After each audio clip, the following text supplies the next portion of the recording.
แต่ไม่เพิ่นจะได้ราคาซ้ำงานหา อดเอาฮะแล้วล่ะเห็นได้ซะ แต่วันนี้ก็คือนี่แหละ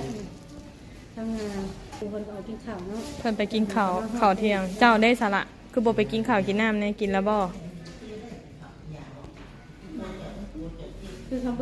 ว่าดิดยาแล้วมันเจ็บระเบิดอะคำว่ายังซักยาก็ว่าเด็ดยาท่านบ่เจ็บก็ว่าเขาอยู่เนาะ หลาย คือเจ็บบอลจุดมันหักตัวบอลอ่ะเจ็บที่คอเราว่าคอตีมันจะว่าเขาเห็นว่า โอเคอันนี้ที่แก๊ปมันนี่ก็มาตื่นดึงเลยมันเต่งนิ้วมันบี้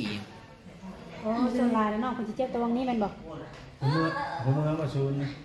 ผมเมื่อเจอเนาะ คือแบบถ้าสู้หลังตีนี่ก็เจ็บรถมันบ่นั่นแหละเราชั่วโมงอย่างที่ได้ใช่ไหม กัดแขนอีกแล้วบ่นะบ่ป้า แต่ว่ายอมหักใจเนาะคนอดเลยเพราะว่าเป็นแบบเจ็บฉันนี่ทนได้นะว่าฉันนะเพราะว่าน้องเตะเจ็บเลยน้องเตะเจ็บขาเลยเพราะว่าห้าบอลนิ่งไว้แล้วยันน้องคนกัดดิ้นเนาะ ว่าเบิ่งลาก็คือสิหักสิแพงเมียได้ดาวกันเนาะพอน้องคนน้องบอกเคยมีแฟนเคยมีเมียสินะคนนี้ก็ดีนะเขาเลยนะเลยมีความผูกพันนะคะ